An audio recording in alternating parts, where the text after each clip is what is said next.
বন্ধুরা আসসালামু আলাইকুম। জানা অজানার আজকের পর্বে নতুন একটি গাছ নিয়ে আপনাদের সামনে হাজির হয়েছি। তো এই গাছটা হয়তো আপনারা সবাই চেনেন।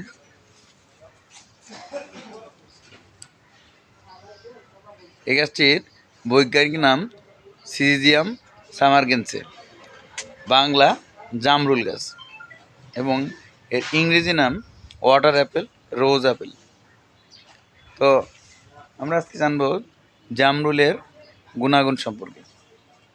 জামরুল একটি অতিও পুষ্টিকর এবং উপদীয় ফল।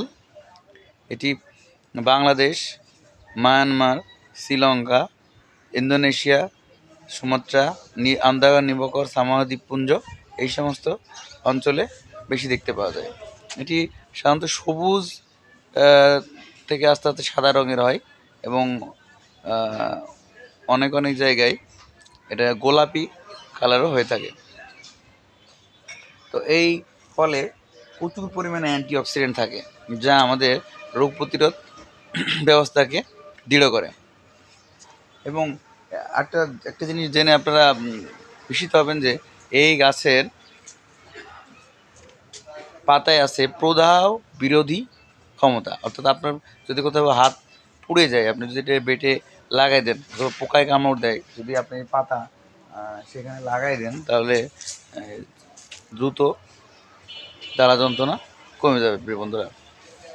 তো যারা আর কি প্রসূতি মায়েরা আছেন, যদি জামরুল খায় তাহলে তাদের পানি স্বল্পতা পূরণ হয়।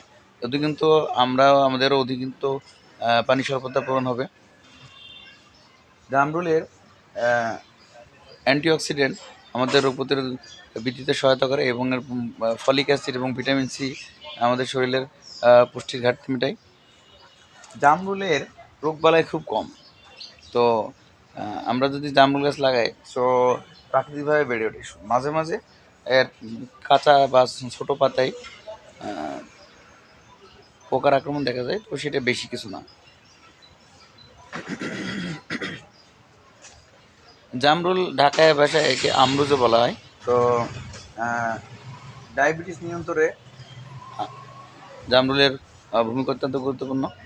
বিশেষ করে আসলে দেশীয় ফলমূল যেগুলো আমরা খাই, সেগুলো আসলে আমাদের শরীরের জন্য খুব উপকারী।